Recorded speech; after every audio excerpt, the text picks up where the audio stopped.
Reading from Srimad Bhagavatam, Canto 3, Chapter 19, The Killing of the Demon Hiranyaksha, text number 24. Vinashtasu Swamayasu Vinashtasu Swamayasu Vinashtasu Swamayasu Bhuyaschavrajya Keshavam Bhuyaschavrajya Keshavam Bhuyaschavrajya Keshavam Rushopaguhamano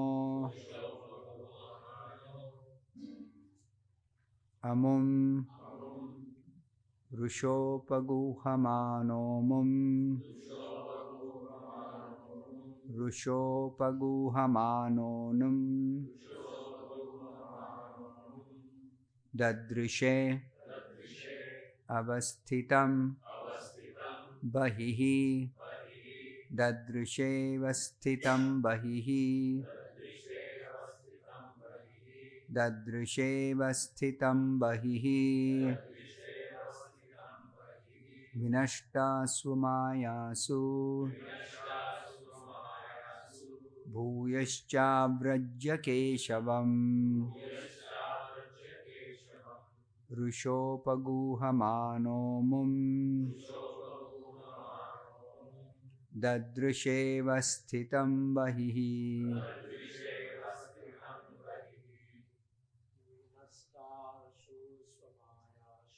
Vinashtasu Swamayasu Bhuyascha Vrajya Keshavam Rushopaguhamano Mum Dadrishe Avasthitam Bahihi Vinashtasu Swamayasu Bhuyascha Vrajya Keshavam Rushopaguhamano Mum Dadrishe Avasthitam Bahihi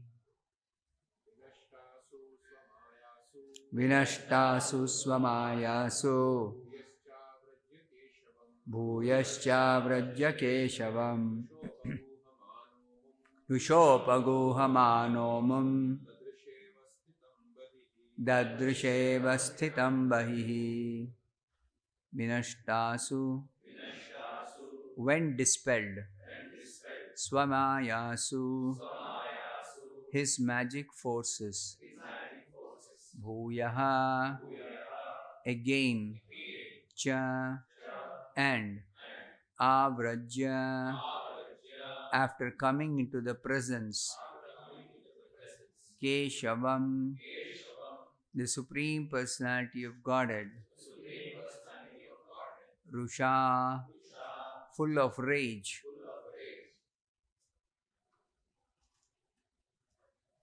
Upaguhamanaha embracing Amum the Lord Dadrishe saw Avasthitam standing Bahihi outside.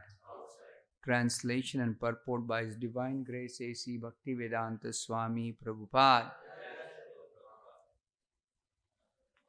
Translation.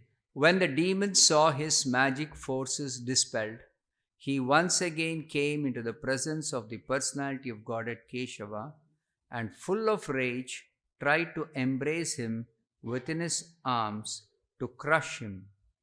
But to his great amazement, he found the Lord standing outside the circle of his arms.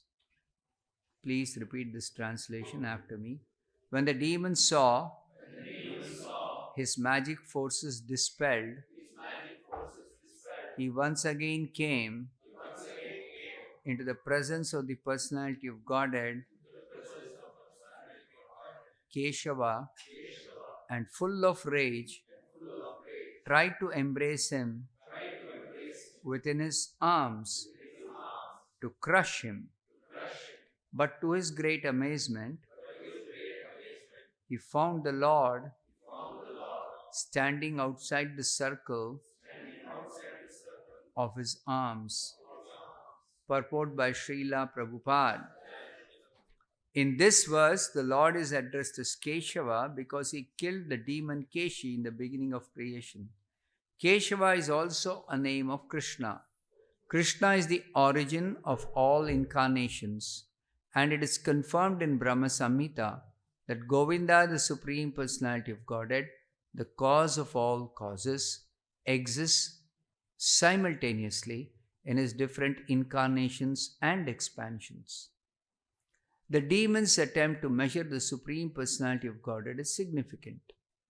The demon wanted to embrace him with his arms, thinking that with his limited arms he could capture the Absolute by material power.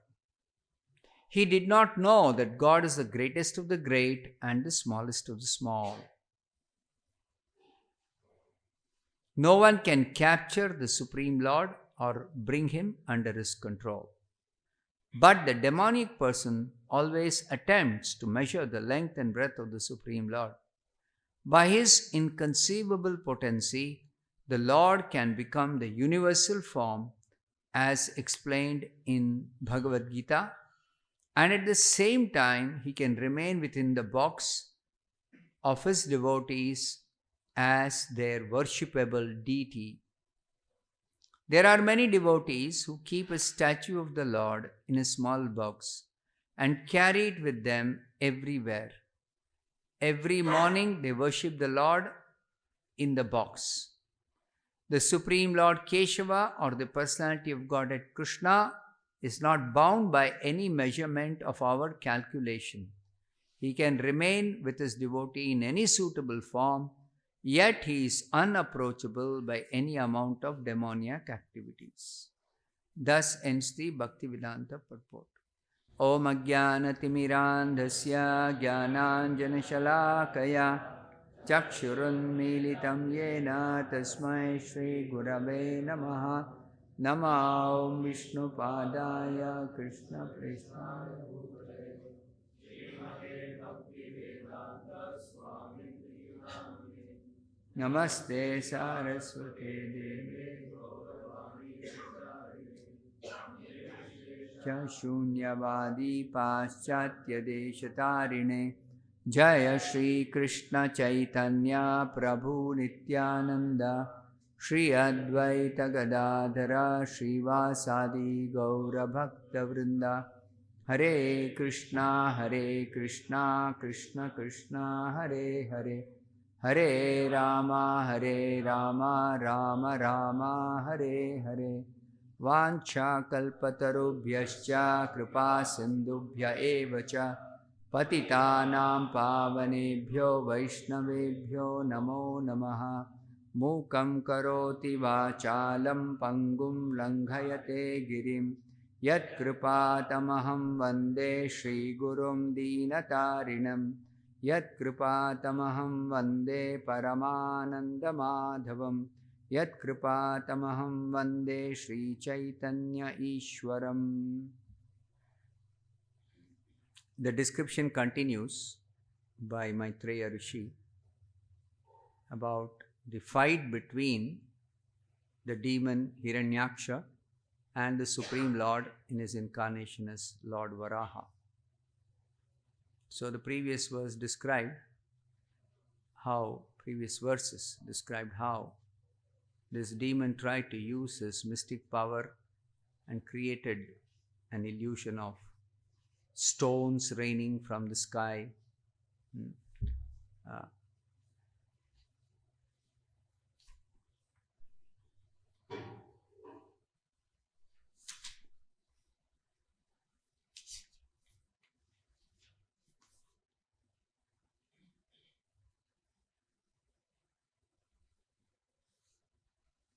Hailstorm, dust storm, completely making it dark. The sky rained pus, hair, blood, stool, urine, bones. So it was very, very fearsome. And what did the common people think? as if the dissolution of the universe was near, as the whole universe was going to destroy. That much of a mystic power he had to create an effect like the whole universe is going to be destroyed. But for the Supreme Lord, who is all powerful, this is very, very insignificant. He doesn't even take into consideration. So he discharged his beloved Sudarshan Chakra, and immediately all the magical forces employed by the demon were dispelled. So after he saw that Hiranyaksha saw his magic forces were dispelled by the Lord, he became very angry, full of rage or full of anger. He tried to go near the Supreme Lord and try to embrace him with his arms, not to crush him. Mahabharata is a description that Dhritarashtra wanted to crush Bhima, and Bhima did not know. So Krishna knows everything, of course. So Krishna told Bhima, you don't. He pulled him out, something like that. And instead one iron statue was put within the grip of Dhritarashtra, because Dhritarashtra was blind.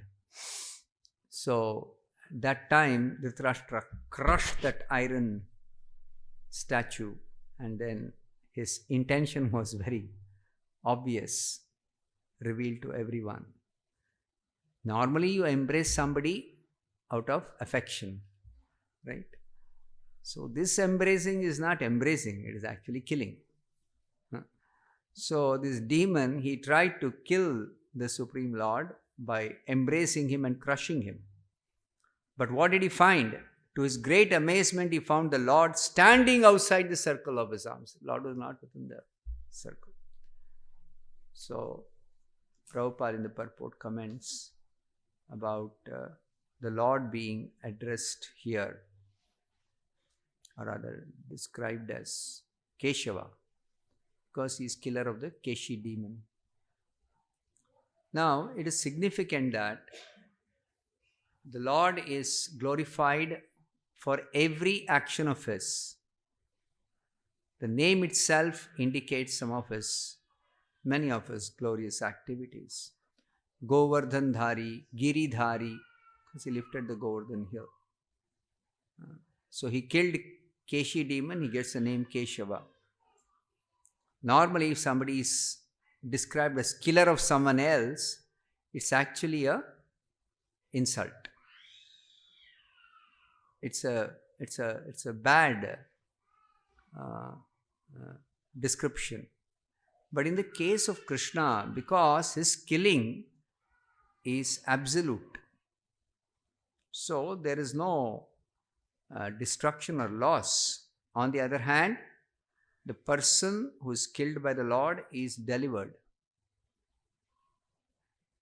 And generally, when the Lord kills somebody, before they are killed by the Lord, they are engaged in so many sinful activities. So, if they continue their sinful activities till they anyway meet with natural death at the end of the lifespan, then they simply go on accumulating more and more sinful reactions. They are, of course, ignorant or not aware of that fact. So Krishna, by killing them, he is stopping their sinful activities. And whatever sinful reactions they have accumulated before they were killed by Krishna, all those sinful reactions are completely nullified because of contact with the Supreme Lord. Simply because of contact with the Supreme Lord, their sinful reactions are completely nullified. So because of that, Krishna's killing is actually leading to their liberation. Their sinful activities are stopped and they are liberated. They are delivered. So that is Krishna's mercy on the demons and the atheists and the agnostics and the miscreants. Though Krishna says in Bhagavad Gita, these atheists and demons never surrender to him. Namam dushkritino moodha prapadyante naradhama mayaya pahrita jnana asuram bhavamashrita.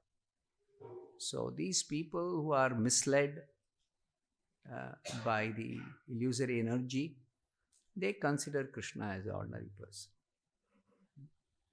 Or they don't even care for Krishna. So such people, Krishna shows his mercy upon them, Prabhupada says, when he kills them. That's the only way Krishna can show his mercy. Because otherwise they don't accept Krishna. They don't accept his mercy. Devotees are always eager to get Krishna's mercy. And pious people, at least, though they may not always recognize Krishna, but still they are not averse to receiving his mercy. But those who are demoniac, atheistic, they are always averse to Krishna. Either they neglect him or ignore him, or they consider him an ordinary person, or they try to kill him, try to defeat him, try to overpower him, try to defame him. This is demoniac mentality. Asuram bhavamashrita. So 7th chapter, Krishna describes 4 kinds of people who surrender to him and 4 kinds of people who don't surrender to him. Then in the 16th chapter, Krishna describes these demoniac natured people. What are their qualities? In detail he describes their qualities. So very clearly Krishna says that he does not personally deal with these demons. By the laws of nature, they are always cast into lower species. They go down and down and down till they get bodies of hogs, dogs, etc. They keep on degrading themselves, life after life after life. Shipami ajasram ashubhan asurishveva yonishu. So, Srila Prabhupada says, if Krishna does not interfere with the working of material nature according to the laws that Krishna has only made, then these demons, their destination is horrible. They are bound to go to hell. But when Krishna intervenes, then that is a great blessing. That is Krishna's mercy on the demons. Because when Krishna intervenes, he'll kill these demons, their sinful life is stopped, sinful activities are stopped, and they are purified and they are liberated. So this is the greatest mercy of the Supreme Lord on the demons. Greatest mercy. So, when we say killer of the Keshi demon, Krishna is glorified because he delivered that demon. He delivered that demon. So we glorify him. My dear Lord, you're so kind, even upon the demons. Nobody would expect that demons will receive any mercy from Krishna. Because they are inimical, they are blasphemous, they are envious, like that towards Krishna. But still, Krishna takes every opportunity to deliver even the demons. Even the demons.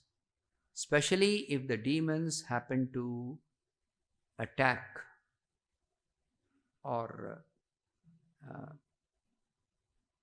in any way harm the devotees. Krishna is very, very, very attached to his devotees. Anything is happening to the devotees, Krishna cannot tolerate. He doesn't tolerate even a little bit. The devotees are very tolerant and they excuse somebody who harms them. But Krishna does not tolerate. Krishna is very, very, very, very, very intolerant towards any little harm done to the devotees. Not even physical violence, even blaspheming devotees, insulting devotees, mentally offending devotees, even that Krishna does not tolerate. Mental offenses also, there is punishment. According to the laws of nature, if somebody mentally disrespects a devotee or offends a devotee, just thinks bad of a devotee, that itself leads to the degradation of that person. And that applies even to other devotees. Supposing a neophyte devotee offends another sincere devotee, then that neophyte devotee has to suffer the reaction or the punishment. It's not reaction, it's called punishment. Punishment given directly by Krishna. It's not even in the laws of material nature. That's why in the scriptures you will find always there is a distinction made between sin and offense. Please understand this very carefully. What's the difference between sin and offense? Sin is violation of the material nature's laws in this material world. Anybody who violates the laws of material nature, they're subject to sinful reactions. Offense is not performed on the material platform. Offense is on the spiritual platform. Sin is on the material platform. Offense is harming a devotee, blaspheming a devotee, or mentally disrespecting a devotee, or the Supreme Lord. Either Supreme Lord or his devotees. Somebody harms them physically, that is through body, through words, or through mind. Anybody harms a devotee, or disrespects a devotee, or offends a devotee. So this is offense. And it is only done on the spiritual platform. That means somebody is totally ignorant about spiritual life. Like a common person who is just leading a materialistic life. Such a person, there is no question of offense on that person's part. You see? There is no question of offense. But such people, they are subject to commit sinful activities, and because of it, they suffer sinful reactions. Whereas devotees who are performing devotional service, in the beginning, somebody, let's say, begins chanting Hare Krishna. They are told chant Hare Krishna. They are little pious or they are inclined spiritually. They will begin chanting. But In the beginning, generally, we don't tell what is offense against the holy name and that you should avoid offenses. We don't tell that. But they begin chanting. They are not aware of what is offense. But in course of time, if they continue chanting, then either they will learn about what is called offense against chanting the holy name, or they will realize that in spite of their attempt to chant, they are not making sufficient progress. So the reason is they are chanting, but still they are not making progress because of the offenses they are committing. That is the obstacle for making progress in Krishna consciousness. So then they are informed about offenses. So when they are informed of offenses, okay, I will not commit these offenses. But it's not as simple as that. Sinful activity, it is very simple to understand and to even attempt to avoid. It's direct and straightforward. Offense is not so simple. Why? Because it is a consideration, first of all, on the spiritual platform. On the spiritual platform, there are no such laws like the laws of karma. Laws of karma are very clear. Either somebody is acting in accordance with the law, then they are performing pious activities for which they have pious credits, punya. And if they are violating, it is papa. They get sinful reactions. Whereas this offense is something to do with the pleasure and displeasure of the Lord. Whether your action is pleasing to the Lord or whether your action is displeasing the Lord. Note this very carefully. If you perform any spiritual activity which is not pleasing to the Lord, that's an offense. Whereas when you perform some spiritual activity which is pleasing to the Lord, then that is positive devotional service. So, to avoid offense means to always act in such a way that we are pleasing Krishna. And this applies not only to the Supreme Lord, it applies even to the pure devotee, especially the spiritual master. So, my actions in Krishna consciousness or in devotional service should be pleasing to Krishna, should be also pleasing to the spiritual master. And as one makes advancement, one becomes conscious of trying to please Vaishnavas also. Please the Vaishnavas also.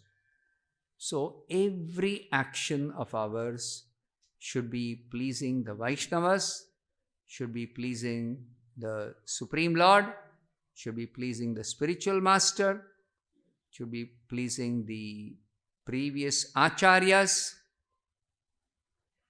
That's why to mature in devotional service is not just by reading some books and mechanically following some rules and regulations. To some extent, you do make progress and you advance in Krishna consciousness by following the rules and regulations after reading the proper books or scriptures. But beyond a certain point, you cannot make progress if you do not learn what is Vaishnava etiquette. Vaishnava etiquette is primarily, there are so many principles to be followed in observing Vaishnava etiquette. But mainly you should understand the spirit of Vaishnava etiquette is whether I am pleasing Krishna by whatever I do, whatever devotional service I do, whether I am pleasing Krishna, whether I am pleasing my spiritual master, whether I am pleasing Vaishnavas. This is the most important consideration. Most important consideration. Now, somebody may say that, how do I know always that somebody is pleased with me? I should keep on asking, are you pleased with me? Are you pleased with me? Are you pleased with me? It's impractical. It doesn't work like that. In real life, it never works like that. So, Srila Prabhupada says, practically speaking, when you follow the specific instructions you are given, that means you are pleasing the spiritual master who's given you specific instructions, or the Supreme Lord who's giving specific instructions in the Bhagavad Gita, or the Vaishnavas with whom you are interacting, and they act as your spiritual guide or your spiritual authority or your spiritual mentor. Then you follow what they say. That means you are pleasing them. It's not something like in the material world, pleasure and displeasure is like very subjective. Spiritual life, it is not subjective. It is not subjective. It is very, very, very, very objective. Please understand this. Like Prabhupada was asked many times, quite a few times, that how do we know we are pleasing you, Srila Prabhupada? Prabhupada said, if you follow my instructions, that means you are pleasing me. Same way, how do we know we are pleasing Krishna? Krishna has specifically given instructions in the Bhagavad Gita. Very clear instructions. Very clear instructions. I'll read out one very important verse in this connection, in the 3rd chapter, that you should study this verse and then you get the sense of what I'm telling in your practice of Krishna consciousness.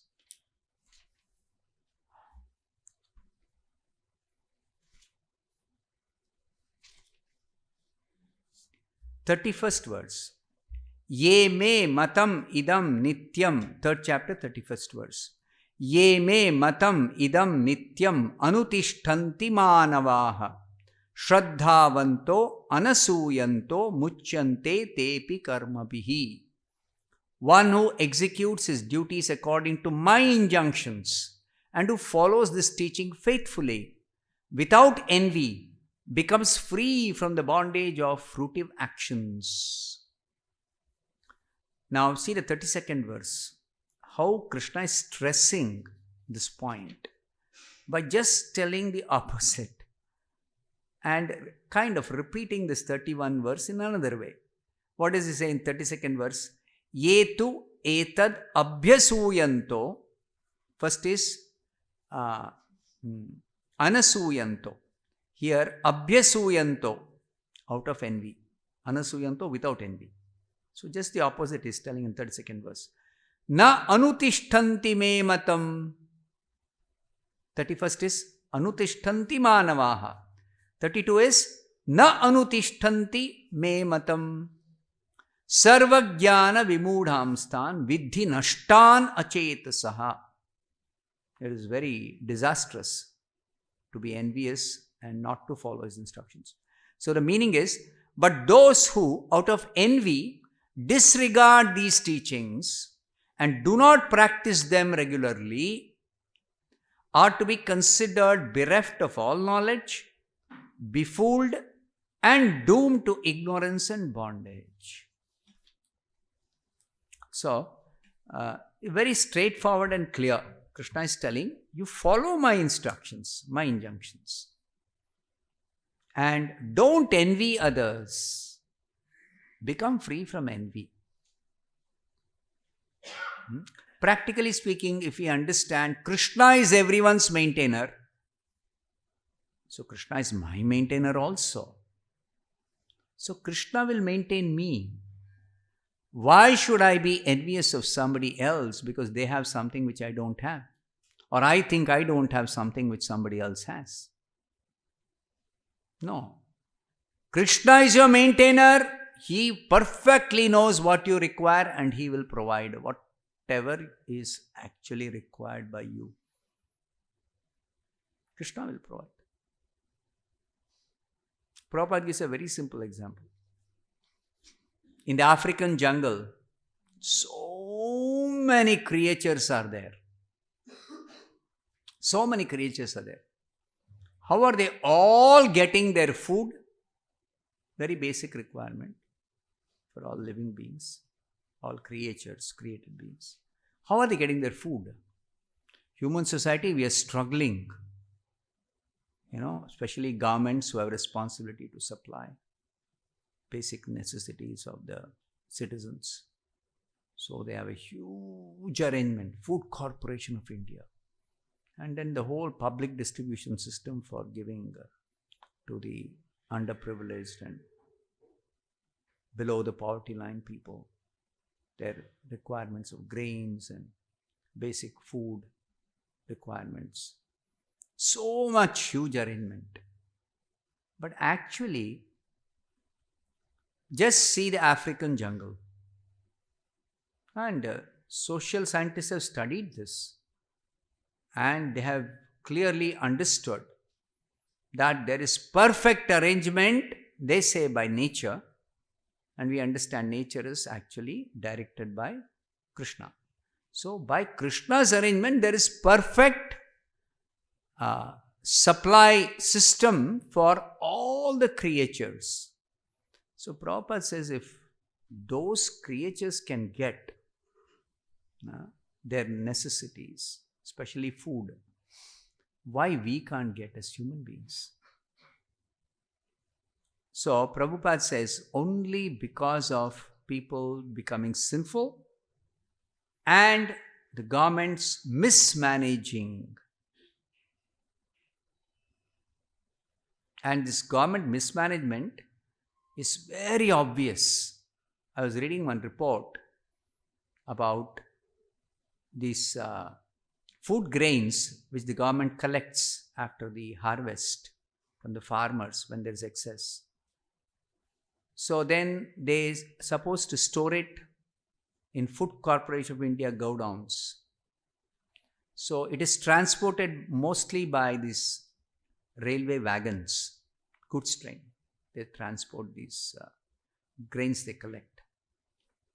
So one report said annually how much they collect and how much is stored in the godowns and how much is utilized when there is an emergency or when there is a need.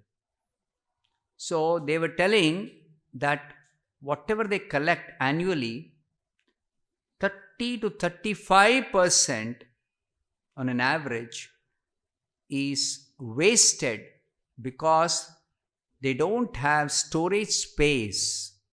So the wagons come, bring these loads of grains, and it will be lying outside and it will be destroyed in the rain and the wind and pests and everything. So 30 to 35% of the grains are wasted. And the remaining grains, what about them? They are securely stored because they are not able to distribute it effectively. They have so many systems of distribution, no doubt. But they are not effectively able to reach out to people who are actually in need. And I did not mention the reason why. So much of grains is lying in stock, and when they have to store the grains, they have to use so much of these pesticides and all kinds of insecticides or whatever. So again, if they spray too much, then again the grains become useless. So, ineffectiveness in distribution of what has been procured. And even what is procured cannot be stored properly because there is no sufficient storage. And why there is no sufficient storage? Because they have godowns. Because the godowns are full, they are overflowing. That means they are not able to distribute that. They are not able to distribute. You see? So, it's not that we are growing insufficient grains, or in our country production of grains is insufficient. No, you cannot say that. When there's no space to store, obviously we have excess grains. Obviously we have excess grains. But if you say we have excess grains, so nobody should be actually starving because we have excess grains. No, there are people who are starving. There are people who are not getting grains. So, it is an ineffectiveness because one thing, primarily because people have become sinful. Secondly, the government is not following the codes given in the Shastras how to rule the citizens. Government is not following. So therefore, they will not be effective. If they don't follow the scriptural directions, they will not be effective. It is just impossible. The scale at which they are working, it is just not going to be effective. It's not just common sense that will work. When managing the whole country, what is it, 1.25 billion people? Something like that, population of India. 1.25 billion people to manage, common sense is not going to work. It's never going to work. You have to follow the scriptures. Perfect instructions, injunctions are given, coming from the perfect source. And all this research and all kinds of, consultants and think tanks, all that is, we've seen over the years, so many years. America, there was a time when they would throw excess wheat into the ocean. So Prabhupada said, why can't they give it to poor countries? They'll not give it to poor countries. And in their own country, there are so many people who are homeless, who are starving. Not that in their country everybody is getting enough. They have good systems, comparatively.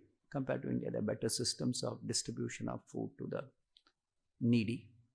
But still, there are people who don't get those benefits. When I first came to ISKCON in 1985, came in touch with ISKCON in US, I saw this program as part. I was also a volunteer, Food for Life program that was being administered by the ISKCON temples in US particularly. That they would cook a nice meal, hot porridge, and some basically porridge for those people, because that's what they mainly take, vegetarian. And they would distribute it to people who are poor, homeless, on the streets, and they would happily accept that, except some who would not take because it was vegetarian. Other than that, many would take. And we were wondering how these people, government has got so many schemes for all these people. They get what is called as food coupons. They can go to any supermarket and exchange that only for food items, not for anything else. But they won't go to the government department which is distributing that. They won't bring the coupons. They'll just be lying on the street. And only if somebody gives them something, they will accept. Themselves, they won't go. They are like too much in tamoguna. So such people, you see,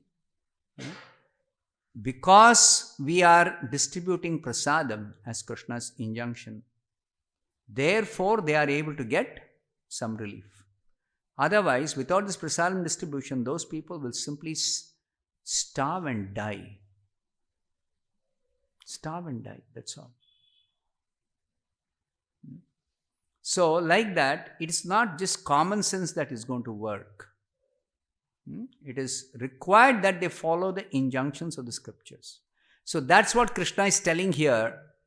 If you follow the injunctions, that means you are successful in your actions, both materially and spiritually. Both scriptures are giving directions for both material activities and spiritual activities. But especially spiritual activities, you cannot know unless you consult the scriptures. So you have to consult the scriptures. So as regards offense, it is very clear that offense means not following the instructions of the Supreme Lord, instructions of the spiritual master, and instructions of the superior Vaishnavas. That is offense. So you are given some service to do. You simply have to follow the directions. That's all. You speculate.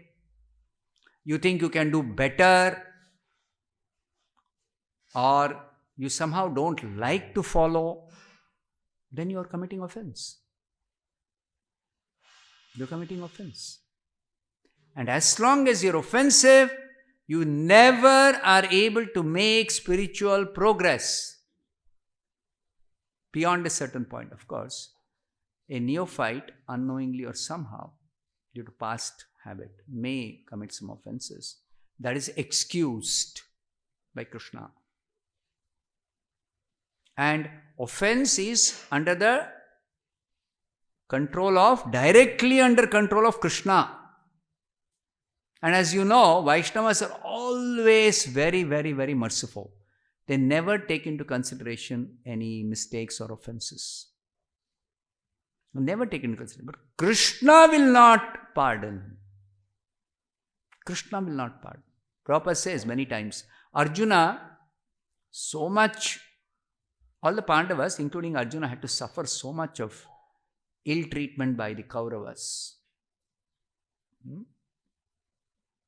But Arjuna was willing to pardon the Kauravas.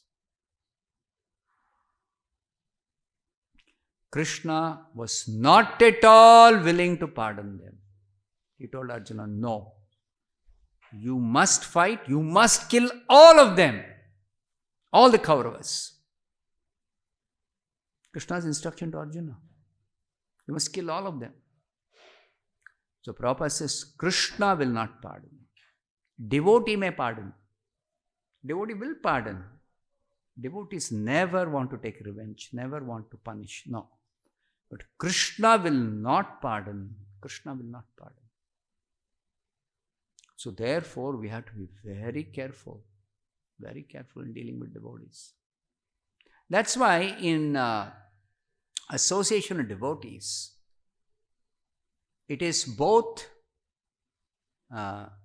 beneficial and it is also a little risky. Beneficial in the sense, simply by being in association of devotees, you automatically make progress. Simply being in association of devotees. Because in the association of devotees, naturally you will take prasadam, you will not eat bhoga. Outside, to survive, somebody has to eat some food, something they have to eat, edible. But in the association of devotees, what will you eat? You will eat prasadam only, naturally. Outside, what will you eat? If you don't make any particular arrangement for eating prasadam, you will naturally eat bhoga. So, effortlessly in the association of devotees, you get prasadam. In the outside association of materialistic persons, you will only get bhoga. And Bhagavad Gita, what does Krishna say? Eating bhoga is sinful. As simple as that. Bhunjate te tu agam papa. Krishna doesn't say just it is sinful. He says, eating huge volumes of sin, agham papa, huge volumes of sin. It's very, very sinful to eat bhoga. In what sense sinful? It is filled with reactions. Filled with reactions. Whereas totally free from all reactions or karma-free food is the first characteristic of prasada. Krishna prasada means totally free from all karma, all reactions. And further, it is also spiritually enriched with Krishna's own love, mercy. So, it's doubly beneficial to take prasada. Double benefit you are getting as compared to eating bhoga.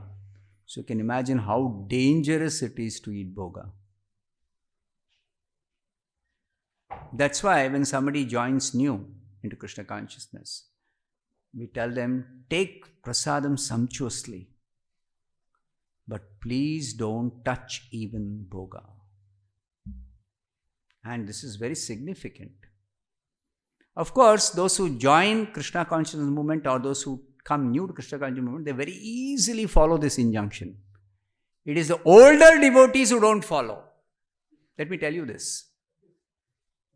Yeah, we have older devotees who make all kinds of compromises. First of all, older devotees sometimes are careless that when they are traveling, they should carry some prasadam or have some arrangement for taking prasadam. When you're in a temple, it's very easy. When you're outside the temple, then all kinds of compromises. In Gujarat, very easy to get Jain food without onion garlic. Why don't you consider it as bhoga? That consideration you should have, no. Even if it is free from onion garlic. So is it fit for eating? Just because it's free from onion garlic? No. You have to eat only what is offered to Krishna. Remnants of food offered to Krishna, suitable food. And you cannot offer something that is cooked by non-devotees. When you buy some food, you don't even know who is cooking. You're not even aware. Even if it is made in a machine doesn't work by itself.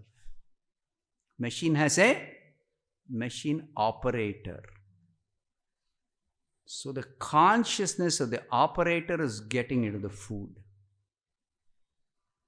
Machine is very hygienic. Actually, machine is neutral. Machine doesn't have any consciousness. It is a consciousness of the operator that is getting in. Similarly, when there is a cook preparing some food, it is a cook's consciousness that gets into the food. So therefore, non-devotee who's cooking, such food is not suitable for being offered, even if it is free from onion, garlic, etc. It is not suitable for offering to Krishna. Krishna does not accept such offerings. So therefore, it is the older devotees who make all kinds of compromises, not the younger ones. The older ones who make all kinds of compromises, and to the extent that they become habituated to eating bhoga. And I have seen in my 33 years, so many devotees, they leave the movement or they go away from Krishna consciousness. I wouldn't say leave the movement.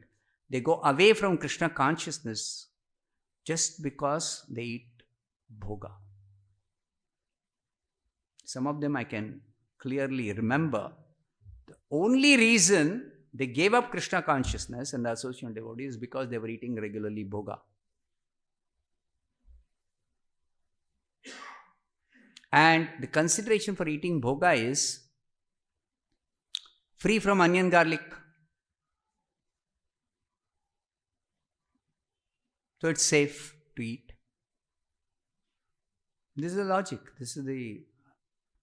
So be very careful to follow the injunctions of the Supreme Lord. Prabhupada says, please eat only Krishna Prasadam. You see, initial instructions Prabhupada gave to those who first came in contact with Krishna consciousness movement in the beginning, 1966, 1967. He would say, please eat only prasadam. Please eat only prasadam. So when we say negative injunction, no meat eating,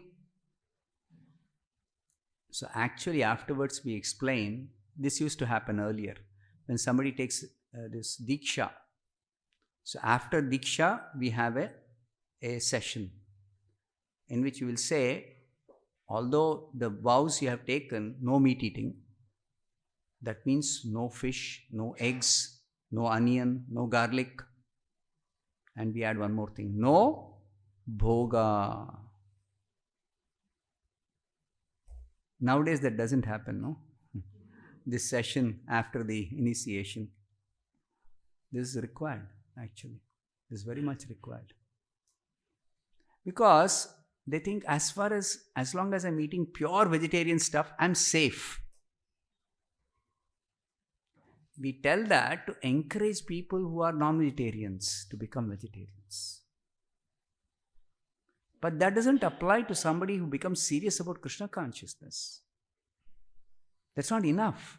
Of course, it's good somebody is pure vegetarian. That's very good compared to a non-vegetarian person.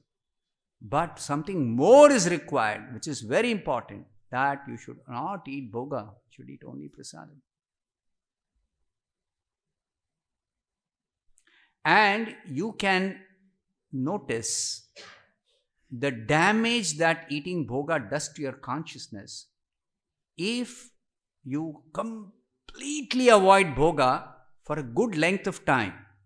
Let's say 3 months, you don't touch bhoga at all. And you carefully take prasadam very, very respectfully. Very respectfully. After that, you just happen to take a small piece of some bhoga item. That's something which is not offered, which is purely done even. But before offering, just put one piece in your mouth. You'll spit it out as bitter, as very, very bad. Immediately you can make out. I've experienced this. No need to even ask, is this offered? Is this prasadam? No need to ask. You see?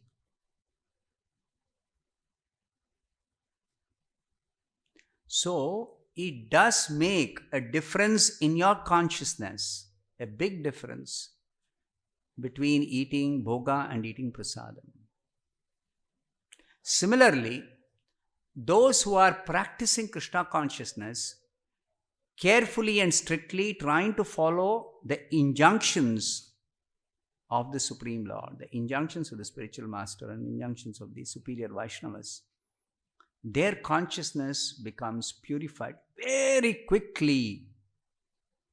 Very, very quickly. They make rapid advancement. Others who are struggling to make progress are the ones who are not strict about following the injunctions. This is the difference. Please note this. If you are feeling that you're not making sufficient progress, one of the reasons is offenses. And to avoid offenses, it's very easy. Just strictly follow the rules and regulations. Specific rules and regulations. Injunctions of the Supreme Lord, injunctions of the spiritual master, injunctions of the superior authorities, spiritual authorities. That's all. Then you see how rapidly you will start again making progress. So this difference between offense and sin always has to be remembered. Okay, I'll stop here. Any questions? Yeah. Sometimes it happens that Vaishnavas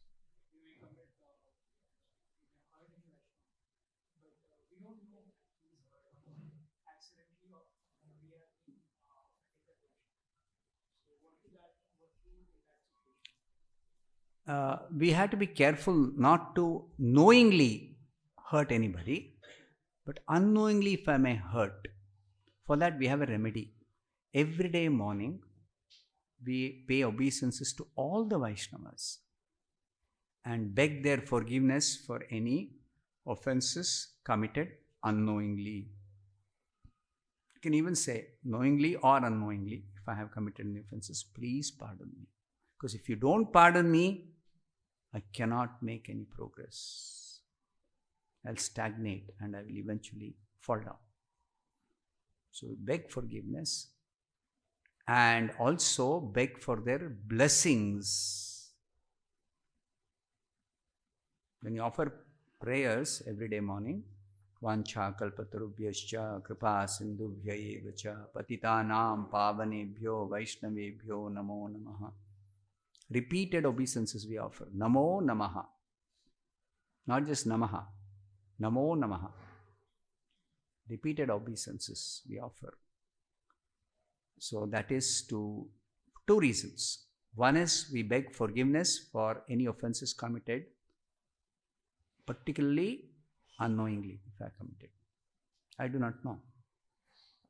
So I beg forgiveness for offenses committed knowingly and unknowingly. And I also seek blessings of Vaishnavas for my progress in Krishna consciousness.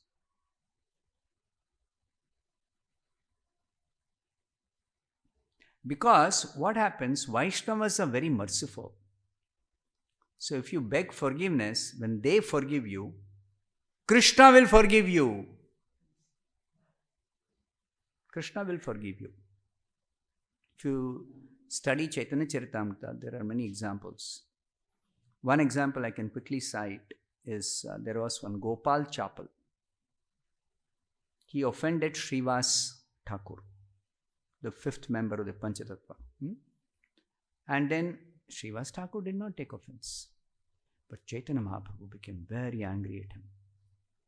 And this Gopal Chapel was suffering. I think he got leprosy. So he went to Chaitanya Mahaprabhu and begged forgiveness. Chaitanya Mahaprabhu said, I won't forgive you. He was very angry at him. Then Gopal Chapel, what to do? Then somebody told him, go and beg forgiveness from Srivas Thakur. So he went to Srivas Thakur, begged forgiveness. Srivas Thakur immediately said, I pardon you. I have not taken any offense. In case there has been any offense, I pardon you. Immediately he was pardoned by Chaitanya Mahaprabhu also.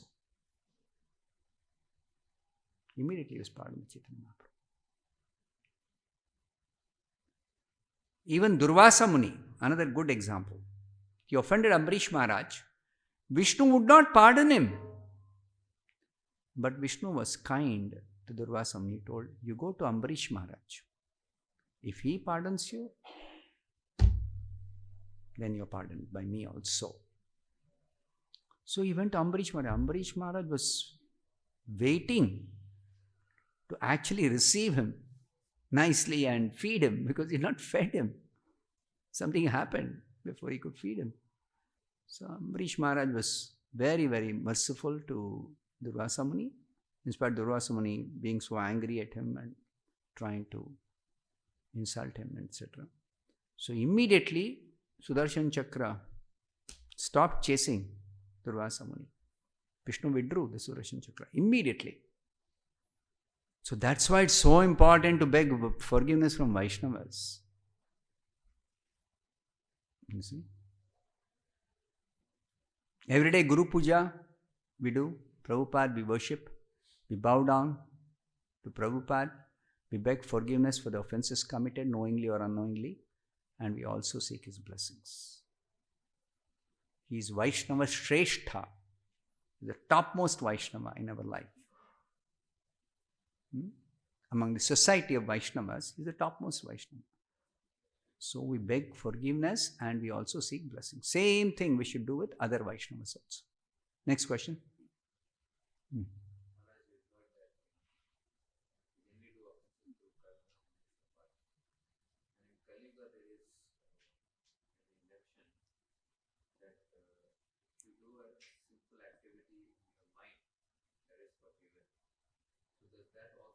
In Kali Yuga, sinful activity. No, it doesn't apply to offense. It applies only to sinful activities in Kali Yuga. The remedy is only begging forgiveness. There is no other remedy. As an offense.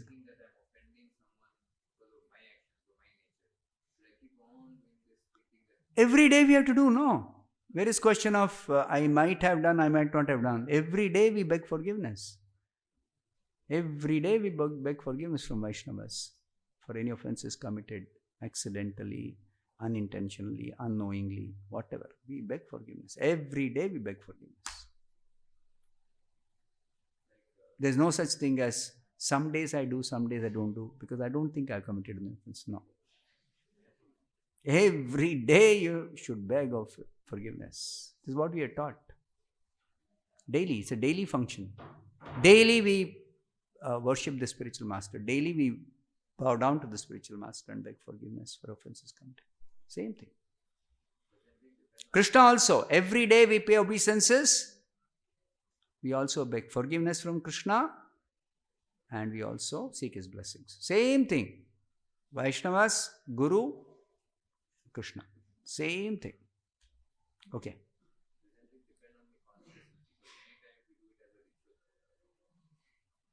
No, even ritual is very, very effective. Of course, intentionally you should not be neglectful, but sometimes it becomes mechanical. So we should be cautious to not do mechanically all the time. But even that ritual, if somebody does without any intention of being neglectful, it is effective. It is effective. We must do it. Next question. Yes. If we are outside somewhere, is it okay to take prasadam from a Swaminarayan temple? Yeah, anywhere you can take. As long as it is offered to the Supreme Lord, it is prasadam. This is important. It's offered to the Supreme Lord. Obviously, by somebody who's practicing Krishna consciousness. Some bhakti. No? Not by somebody who is not practicing any devotional service. No. That is not acceptable. Of course, there are some real emergencies, in which case we have got a guideline. For example, I happen to be traveling and I'm expected to reach some place where I will get proper prasadam. I'm expected to reach this temple, let's say Ahmedabad. And I'm traveling. On the way somewhere, Krishna forbid, my vehicle, this stops moving. Some defect. I'm stranded, I don't have food. Okay, I can manage 2-3 hours, okay. But it is beyond that. Again, I'm telling Krishna forbid, things should not happen. 8 hours have passed, 10 hours have, what do I do? So I go searching for some fruits. If I get fruits, I can offer fruits and take fruits. Okay. I don't get fruits. What do I do? Whatever edible thing is available, next best. I'll search for that. So then I may have to eat something which cannot be offered because I cannot remain without eating. I'll starve.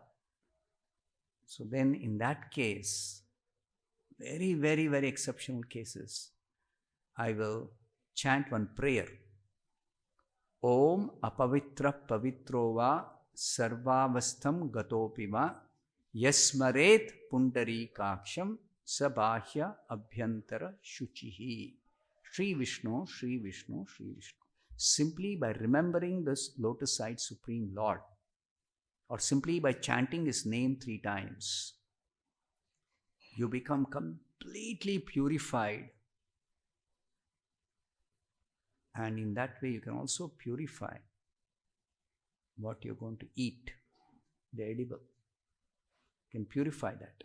So that food, which is definitely not cooked by a devotee, if it's cooked by a devotee, either you can offer or the devotee would have offered. It's prasadam, it's okay.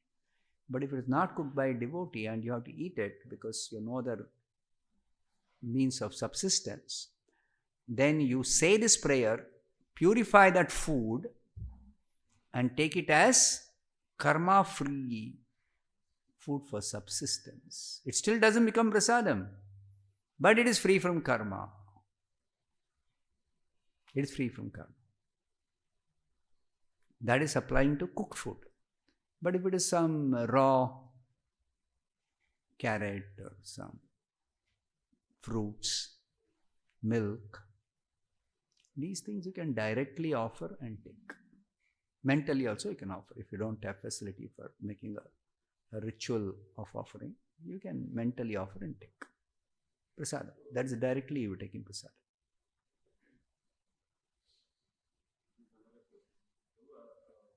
I spend a lot of time in Europe. I see there is no concept of vegetarianism there. In fact, the entire populations are consuming beef, cow flesh. So does that mean that the entire populations are destined for hell? No, merely consuming meat doesn't become a sin which will lead them to hell. There's so many other factors. For example, they are not being properly guided by their superiors. So, Paramatma is very kind. Paramatma is sitting in everyone's heart. He is very kind. So, he will direct such a person who does not get proper guidance but is sincere. He'll direct such a person to somebody who will enlighten them that you should not be eating flesh. All those who came in touch with Krishna consciousness movement actually were guided by Paramatma only. Ultimately speaking, who's guiding them? It's Paramatma. There's so many people who are vegetarians. They know very clearly, they may not be following Krishna consciousness, but they know very clearly we should not indulge in meat eating because it's violence. It's violence. It's very, very bad to kill animals. They know very clearly. So they're all guided by Paramatma, not to eat non-vegetarian because it is sinful. They all know. There's so many people who are not necessarily in Krishna consciousness, but they are vegetarians. So Paramatma is there to guide. We don't have to think that, they are totally in ignorance, so they'll remain in ignorance. No, never. Never the case. I have come across some devotees in America who say that intuitively since childhood, they felt that they should not eat meat. I have a lot of anecdotes to narrate, but I don't have time now. Some other time I will tell you. Plenty of anecdotes I have. Any other question? Yeah.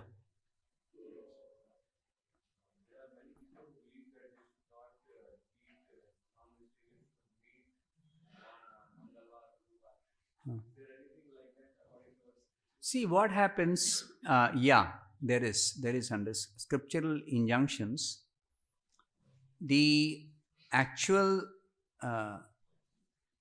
injunction in the scriptures which Prabhupada quotes is for meat eaters. There's a concession that they can offer goat flesh only on Amavasya, only to the deity of Kali, and under guidance of a proper priest who will chant the appropriate mantras for making this offering. Now, there is an injunction that they can eat meat under restricted conditions. But that doesn't mean there is no reaction at all. It is just that they are saved from punishment in hell. Be clear about this. What is it that is happening when they are making that offering to Kali, according to the scriptural direction? They are saved from punishment in hell. Otherwise, they don't do this proper offering, they are all destined to suffer punishment in hell at the end of the present life. Okay? So, to save them from punishment in hell, the scriptures are directing them, okay, if you cannot avoid eating meat, at least restrict. It's a restriction. Prabhupada clearly explains, and 11th canto of Bhagavatam also explains. It is meant for restricting them, to save them from punishment in hell. So, over the period of time, what has happened is, okay, you can't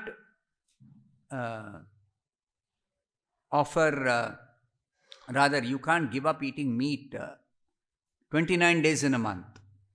So, at least give up on Monday, because Monday is a very sacred day for worshipping Shiva.